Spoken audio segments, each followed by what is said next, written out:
New Zealand opener Martin Guptill తన 14 ఏళ్ల అంతర్జాతీయ క్రికెట్ ప్రయాణానికి ముగింపు పలికాడు.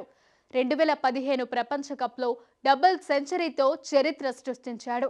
2019 సెమీఫైనల్స్లో ధోని రనౌట్ క్షణం చిరస్మరణీయంగా నిలిచింది. గప్టిల్ క్రికెట్ అభిమానుల గుండెల్లో చిరస్థాయిగా మిగిలే పేరు.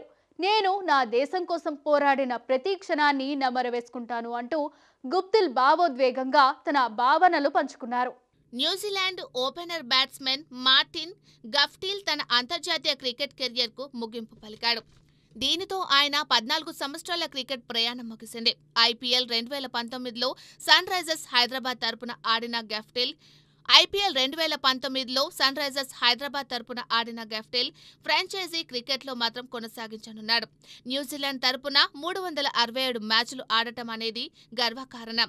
నేను నా దేశం కోసం పోరాడిన ప్రతి క్షణాన్ని నెమరు వేసుకుంటున్నాను అంటూ గుప్టిల్ భావోద్వేగంగా తన భావనలు పంచుకున్నాడు. తన అసాధారణమైన శైలి, పవర్ హిట్టింగ్తో గుర్తుండిపోయే గప్టిల్ 2015 వన్డే ప్రపంచ కప్లో వెస్టిండీస్పై 237 పరుగులతో అజేయంగా నిలిచి న్యూజిలాండ్ తరపున తొలి డబుల్ సెంచరీ చేసిన ఘనత సాధించాడు.